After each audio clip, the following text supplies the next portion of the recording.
शुक्रवार व्रत कथा। जय मां लक्ष्मी, जय मां लक्ष्मी। एक बार की बात है, एक गांव में एक गरीब और प्यार भरी पत्नी थी जिसका नाम सुवर्णा था। सुवर्णा का अपने पति और बच्चों के साथ जीवन तो बहुत प्यार भरा था, लेकिन पैसा और समृद्धि की कमी थी। उनके घर में हमेशा परेशानी थी और वो कभी भी अपनी जिंदगी को सुखद नहीं बना पाई।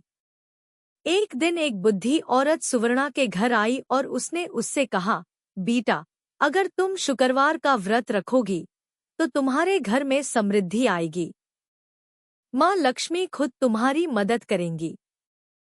सुवर्णा को ये बात बहुत प्रभावित करी और उसने डिसाइड किया कि वो शुक्रवार का व्रत रखकर माँ लक्ष्मी की पूजा करेगी। सुवर्णा ने पहली बार शुक्रवार का व्रत शुरू किया।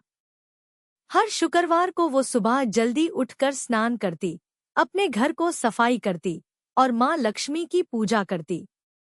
वो फूल, फल और धूप भी चढ़ती थी और अपने मन से माँ लक्ष्मी की स्तुति करती थी। हर शुक्रवार वो व्रत करते हुए माँ लक्ष्मी से अपने घर की समृद्धि और अपने परिवार की खुशहाली की दुआ करती थी।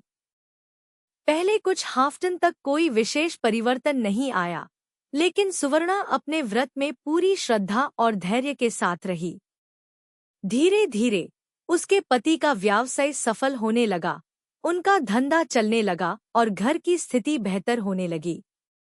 उसके बच्चों की पढ़ाई में भी सुधार आया और वो एक मार्क्स लाने लगे। एक दिन माँ लक्ष्मी अपने मंदिर से निकलकर सुवर्णा के सामने आई और कहा, सुवर्णा, तुम्हारे व्रत और श्रद्धा ने मुझे प्रसन्न किया है। तुम्हारे परिवार में कभी भी गरीबी का सामना नहीं होगा और तुम्हारा घर सदा सुखमय रहेगा।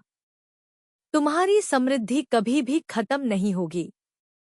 सुवर्णा ने माँ लक्ष्मी का धन्यवाद दिया और अपने मन से उनका आशीर्वाद लिया। उसके बाद से सुवर्णा के घर में कभी भी धन की कमी नहीं रही। उसका पति का धंधा सफल हो गया और उनकी जिंदगी में खुशहाली आई। सुवर्णा हर शुक्रवार व्रत करती रही और माँ लक्ष्मी के आशीर्वाद से उनका परिवार सदा सुखमय रहा। कथा का संदेश।